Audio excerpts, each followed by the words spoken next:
Great. Thank you so much, Mary, and welcome everyone. We're so excited and honored to get to be part of this virtual summit. We hope you really enjoy this presentation that we're going to give you and some of the interactive components we planned. Please feel free, if you have questions as we present, put them in the chat, and someone from our team will respond to them. We will also have some time for questions and answers at the end. All right, so I'm really excited to be here with Noah and Matt, who will introduce in just a second to talk to you about using a human-centered design approach to tackling wicked problems in the food system. And my name is Larrea Young. So I'm a human-centered project manager for Healthy Behavior Optimization for Michigan. It's part of the University of Michigan and Michigan Medicine. And my role is really to help design the tools, programs, initiatives, and things like that that we use as part of our work to improve care across the state of Michigan. And I'll turn it over to Noah to introduce themselves. Hi, everybody. My name is Noah Kim. Thanks so much for joining us today. I'm really excited to be able to share Jumpstart and our approach with everyone. Like Larrea said, I'm also a member of the Healthy Behavior Optimization for Michigan team, and just so delighted to be able to share the work that we do and hear more about yourselves and your projects. Thanks. Awesome. Hi, everyone. My name is Matthew Spring. I'm currently a senior manager on our government affairs team here at Shipt. But up until recently, I had been leading our social impact work related to food security and hunger, and had the privilege of partnering on Healthy Eating Jumpstart with this incredible team. Thank you so much. Okay, so I just want to prompt this right now. We will be at the end of this presentation asking you to participate in a design activity to help us answer this question. How might we use new technologies to increase access for people with low income to healthy foods? And to help gather your ideas and brainstorm around this question, we're going to be using a platform called Mural. So we wanted to give you the opportunity to access the Mural now during our presentation. In case ideas spark or you think of things you want to add, you'll have that option to do that and take a look as we get going. If you do want to wait, we'll be doing just a slightly more in-depth introduction to Mural and what we have here on this board and showing you how to interact with the platform. So don't worry if you don't feel comfortable accessing it now, but Noah will be putting a link in the chat. Feel free to click that, and just so you know, you won't have to create an account or anything like that. You should be able to access it as a guest and go in and edit those sticky notes that you'll see, again, if you want to, getting started now. So over the next 30 minutes or so, we're going to introduce you to our work as part of HBOM and our design approach that we use. We'll also be discussing the Healthy Eating Jumpstart Program, which was a grocery delivery program for patients with type 2 diabetes and experiencing low income or food insecurity in partnership with Shipt. We'll talk about future directions for this work, and with the time that we have left, we'll move to this design activity and also take a moment to answer any and all questions that you may have. So Noah and I work as part of a design and informatics team that serves two different organizations. One, the Michigan Collaborative for Type 2 Diabetes, or MCT2D, and the Healthy Behavior Optimization for Michigan, or HBOM. And both of these organizations have a unique model called Collaborative Quality Initiatives, or CQIs, that are part of Blue Cross Blue Shield of Michigan's Value Partnership Program. And I always like to throw in this slide because collaborative quality initiatives could mean a lot of things. So just a quick explanation of how these work. They are statewide organizations, so they're all patient, all payer, that work to improve the quality of healthcare in a variety of different areas across the state. So we get funding from Blue Cross Blue Shield, who is the main payer in the state of Michigan, and then organizational support in our case from Michigan Medicine, which is the medicine health side of the University of Michigan. And as a CQI, we then work with practices and healthcare systems across the state to provide best practices and support in providing the gold standard of healthcare. And then in return, they give us their data and feedback. And so this sort of works in this cyclical over many years. HBOM is pretty new, so is MCT2D. We're only 2 or 3 years old now, I guess. But some of them have been going for multiple decades. So it's a really, really cool program that's unique to the state of Michigan. But HBOM works a little bit differently than our other CQIs. We are what's called a partnering CQI. So we focus on using the power of collaborations that might not be possible if done separately. And we use the human-centered design methods to bring together our CQI partners, their participating healthcare providers and systems, along with other organizations, both public and private, like Shipt, and of course, the patients who are impacted by the care we are working to change, whether it's diabetes, tobacco cessation, surgery, cardiac rehab, or whatever it is. And HBOM uses this approach really deeply rooted in the needs and lived experiences of our partners to transform healthcare. And so to do this work, we use a 4-phase cycle grounded in those human-centered design methods, which we'll talk a little bit more about, and guided by a central how might we question. So these 4 phases are plan and share, where we plan for a design project and ensure all of our collaborators are brought to the table. A learn phase, where we gather information and inspiration to inform a co-develop phase, where we then work together to brainstorm and prototype actual ideas and solutions. And finally, an implement phase, where we roll out our design solutions and iterate on them.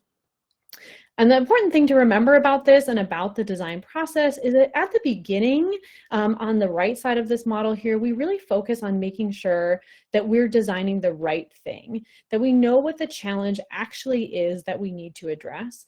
And then in the second half, we focus on designing the thing right and making sure our solutions actually correctly address that challenge. And at each stage in this process, we use different design methods to help us gather both information and inspiration. So not only the qualitative and quantitative data that you might be familiar with if you've ever worked with research, and help us define these problems, but also ideas, learning, sparks of creativity that stir inspiration and generate new solutions, ideas, and innovations. And there are hundreds of design methods. One of the things I love about design methods is they don't require any special technology or knowledge even to use. These are something that you can take back and employ in your own work. And like I said, when we do the design activity, we'll be walking through one of these, but we don't have time to go over the ones that we use in detail. So I encourage you, if you're interested and excited about this, to go on the internet, search around. There are books, websites, and this is one helpful tool that I like called Design Methods Finder, that you can use to explore a variety of different methods. So why is gathering inspiration in addition to information important? This is because it's not the job of the people who we design for to solve the problems that they are experiencing. It's our job as designers to listen deeply to their lived experiences and use that to guide the creation and iteration of solutions that actually address those challenges. So I'm from Michigan, so I have to include an obligatory Henry Ford quote. And Ford said, if I had asked people what they wanted, they would have said faster horses when he was talking about designing the car. And I think this illustrates this idea nicely that we must gather as part of this process both that information and inspiration in order to create innovative solutions that address challenges we experience in new ways, especially when they're complex. So at HBOM, we look for critical healthcare issues that can be improved and tackle them through the CQI model that I talked about. And we have 3 initiatives that include tobacco cessation, healthy eating, and physical activity. And today we're going to be talking about our Healthy Eating initiative here and our Jumpstart program. So we started our work with healthy eating by partnering with MCT2D, the type 2 diabetes CQI that I mentioned earlier. And we did this because diabetes is such a prevalent issue both in Michigan and across the US. Millions of Americans have diabetes, a diabetes diagnosis, and over 10% of our population in the state of Michigan has diabetes. And what we know is that lifestyle and diet modification is the first-line treatment for type 2 diabetes. But as you can imagine, food insecurity can make it difficult or almost impossible for many people to change their diet. And we see this in clinical evidence. Patients with food insecurity have lower diet quality, more difficulty with glycemic control and diabetes self-management, and are also more likely to have additional complications. And we also know that in particular when making dietary modifications for diabetes, lower carbohydrate diets or low carb diets have been shown to be highly effective in helping people manage and sometimes even reverse the progression of their type 2 diabetes. And some of these benefits from low-carb diets include improved glycemic control, lowered blood pressure, weight loss, reduced hunger and cravings, and increased energy. But we know this relationship between food, health, and access is complex, and the challenge of ensuring that people can get healthy food that they need to treat their diabetes is also incredibly complex. And so this is what we refer to as a wicked problem. And wicked problems in design are those complex, multifaceted issues that are difficult to define and solve. They are referred to as wicked because they're characterized by a number of unique attributes that make them challenging to address. Things like not having a universal solution, involving numerous variables, and requiring ongoing learning and adaptation rather than having a sort of one-size-fits-all one-time solution. So how do we design solutions that actually tackle these wicked problems? For us, we start by asking a question. And these questions we call how might we statements. And they're these sort of small and powerful statements that allow us to reframe challenges into opportunity areas and innovate on problems found during our design process. And so when we started this work around type 2 diabetes, this was our how might we question. We asked, how might we support patients with type 2 diabetes and experiencing low income or food insecurity in starting a healthy low carb diet? And so going back to our design model here, the first thing we wanted to do was understand what those barriers were. Why are people not eating lower carb diets, even though there's a lot of evidence out there that they're very beneficial for managing diabetes? So we reviewed the literature, we conducted collaborative wide practice change readiness surveys, interviewed members of our patient advisory board, in addition to examining other initiatives that were dealing with food and chronic disease in the healthcare space. And from this, we identified key barriers. Things like patients not knowing what carbohydrates were, how to count them, providers not having the time to provide dietary recommendations, and then combined with limited access to dietitians who were the people who could. Initiation barriers like patients not wanting to spend their dollars on trying new foods that they might not like or want to eat. And of course, those barriers that we always think about, the high cost of groceries and lack of transportation and things like that to get to the grocery store. So after we gathered all this information, we saw an opportunity to align us as a quality improvement organization alongside payers like Blue Cross Blue Shield and the private company Shipt, who Matthew is representing today, who's been really instrumental in shaping the online grocery delivery space. And using this opportunity to explore ways to innovate how insurance benefits can help address the gap of people living with diabetes who are not able to access the food they need to get and stay healthy. So now we were ready to move on to our co-develop phase and start working on brainstorming and prototyping solutions to how we might answer that core question. So we brought together all of our collaborators, clinical experts, including family medicine docs and dietitians, Shipt and Basketful, and a company who helps us bridge the gap between online recipes and Shipt's platform, MCT2D healthcare providers and practices. We have thousands, I think over 1,400 providers across the state that are part of our collaborative, and our patients to help us design a solution. And we called this solution the Healthy Eating Jumpstart Grocery Delivery Program. And now I'm going to turn it over to Noah to talk a little bit more about the program. Thanks so much, Larrea. Our main objective with Healthy Eating Jumpstart was really to support our patients with type 2 diabetes who also experience low income or food insecurity.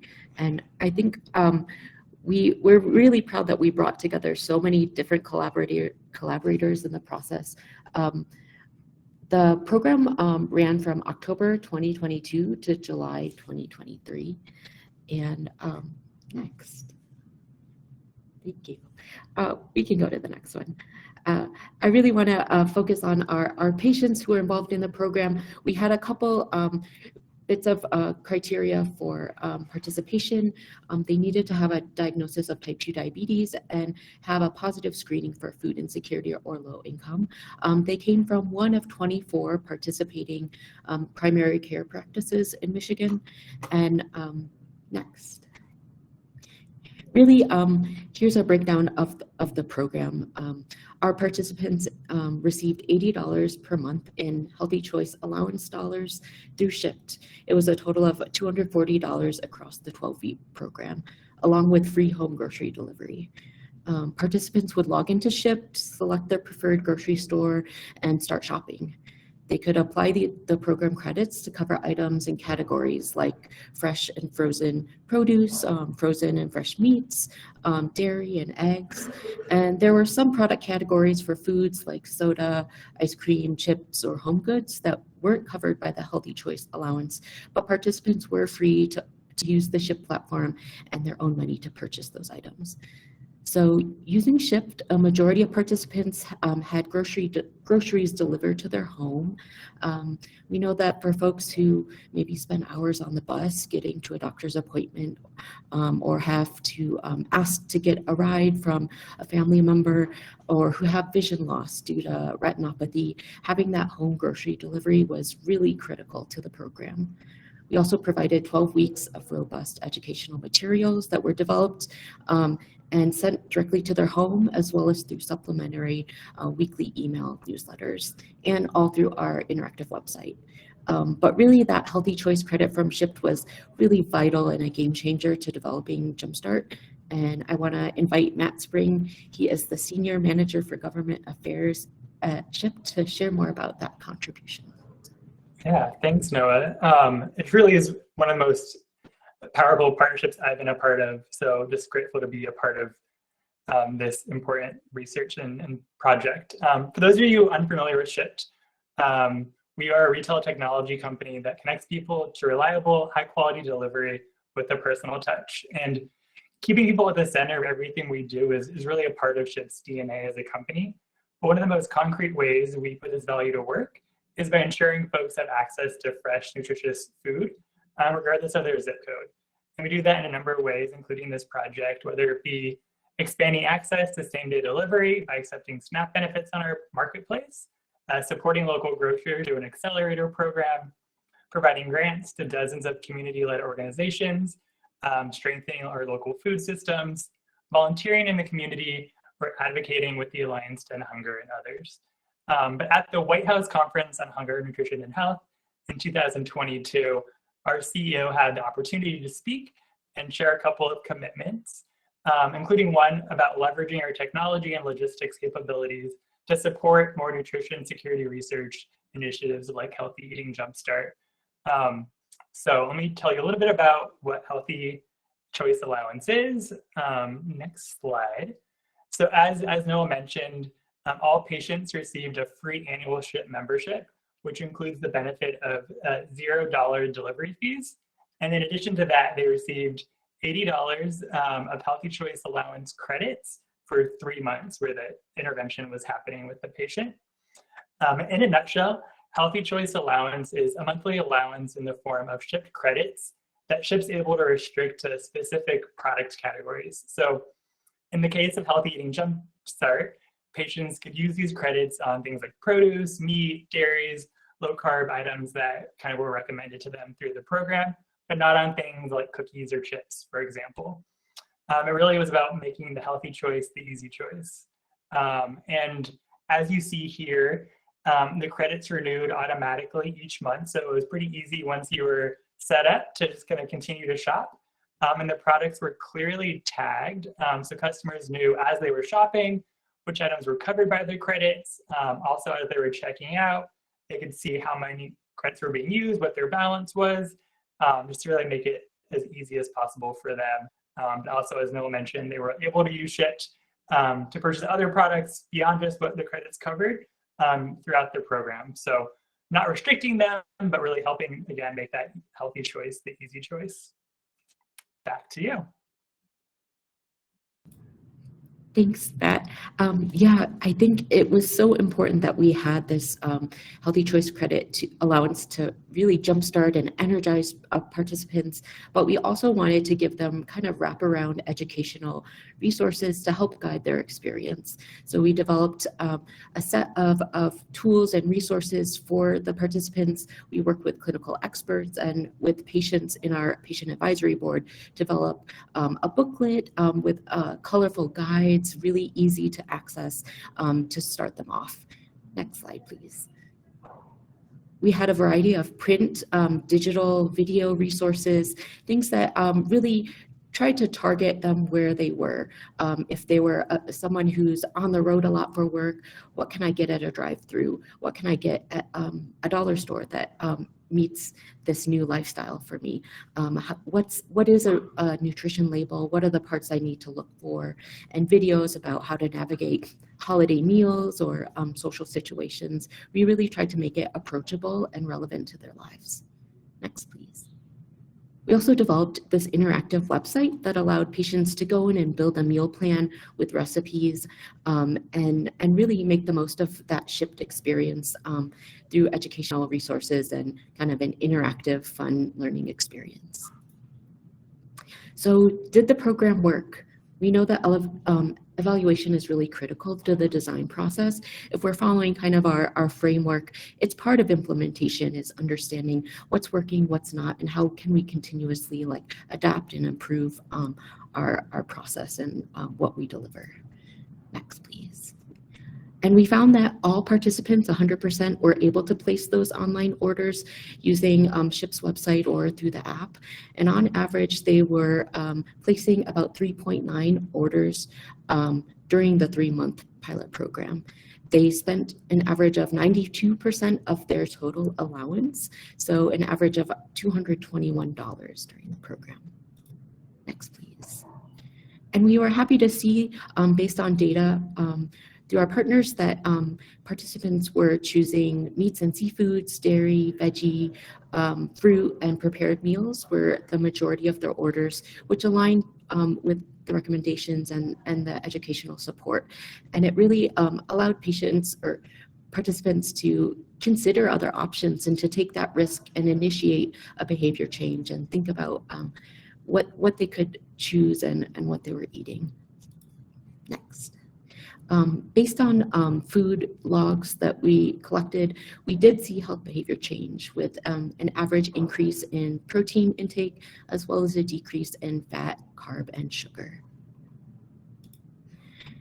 And we found that folks were really jump-started. They were feeling good. They were feeling like they could actually make the change, better manage their diabetes, more awareness of the foods they were choosing, and overwhelmingly found that grocery delivery helped them make those healthier choices. Next, please. During participation, participants gained that confidence in their ability to manage their health, to identify low, medium, and high carb foods. And this is really what we were looking for. We know that diabetes is a chronic disease. It's something that can stay with you for a long time, and self-efficacy and confidence is really critical to that success. Next, please. And we did find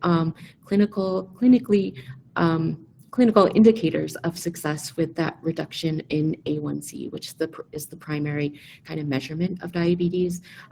So far, as we're analyzing the electronic medical record data, we're seeing a 0.43% decrease in A1C, which really is significant, and we're happy to see that trend. So what did we learn? We learned that targeting healthy choices, making it the easy choice, addressing underlying transportation barriers, and providing educational encouragement work. They're feasible, they're impactful, and participants left with higher confidence and motivation to continue low-carb eating, as well as just having that confidence in themselves and their health. So we have a lot of kind of future directions and projects in the works related to Jumpstart. This is really only the beginning and provide a good foundation for a lot of different efforts. So the first kind of current/future development that we're really proud of is just really that fire that was sparked with self-efficacy and patient empowerment and patient involvement in the process. I wanted to share the gentleman on the left. His name is Larry Davis. He was a participant in the Jumpstart program. He's like a mentor to anyone. If you talk to him, he instantly becomes someone who, has something really valuable to contribute to your project. So he, after Jumpstart, he joined our patient advisory board and contributed as a board member, and has gone on to speak in Washington, D.C.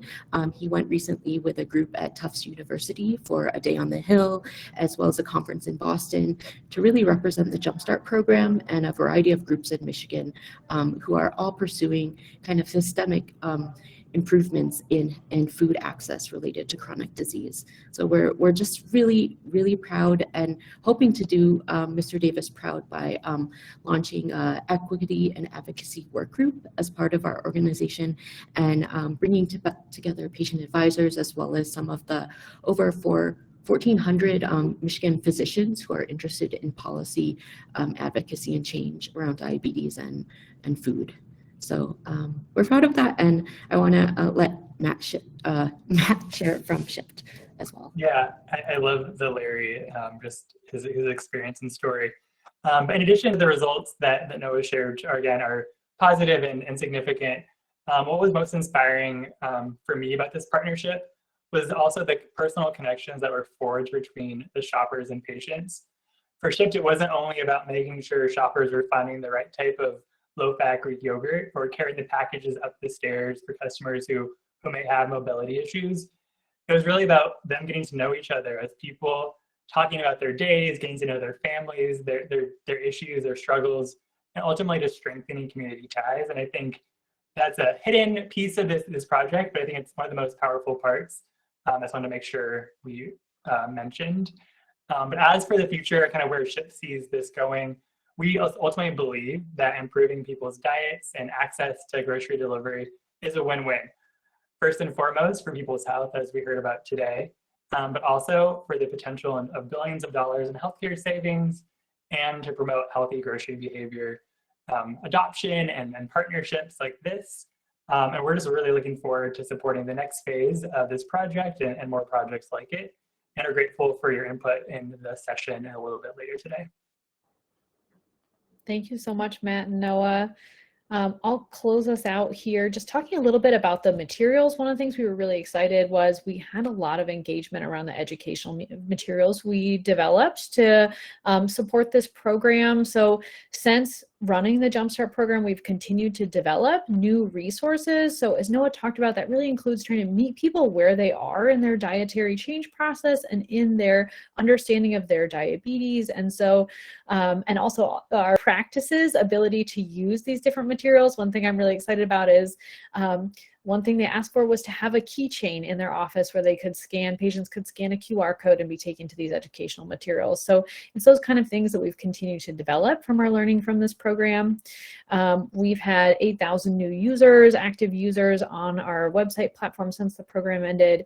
We've been working to develop new partnerships with payers that help distribute these materials when a patient gets a diabetes diagnosis, and continue just to get a lot of utilization of these different types of resources. I also wanted to talk a little bit about some of the exciting policy and meaningful policy changes we are seeing in Michigan and more broadly. So Michigan will be implementing in lieu of services starting in 2025. So this will allow Medicaid to cover and reimburse for things like produce prescriptions and healthy food packs. And so we're really, really excited and working to try to align this program and ones like it with this new policy change. In addition, food as medicine as a whole has become much, much more widely accepted, both by federal health programs and large organizations like the American Diabetes Association. And so we're really excited to see this change, not only in insurance coverage, but again, in sort of how we think about health, where food and health will not be so disparate in the future. We're also working to create follow-on programs to expand and gather more evidence around programs like Jumpstart. We use these to help advocate, again, for policy change and insurance benefit change. So one of them is a Healthy Eating Fresh Start program, which will use locally produced healthy food packs and work with patients who have a prediabetes diagnosis and provide them with 36 weeks of these produce boxes along with continuous glucose monitors to really help sort of kick off their understanding and ability to manage their diabetes and hopefully reverse their prediabetes. We're also working on a large-scale study to inform health and cost benefits of programs like these and how they can be implemented on a much larger scale.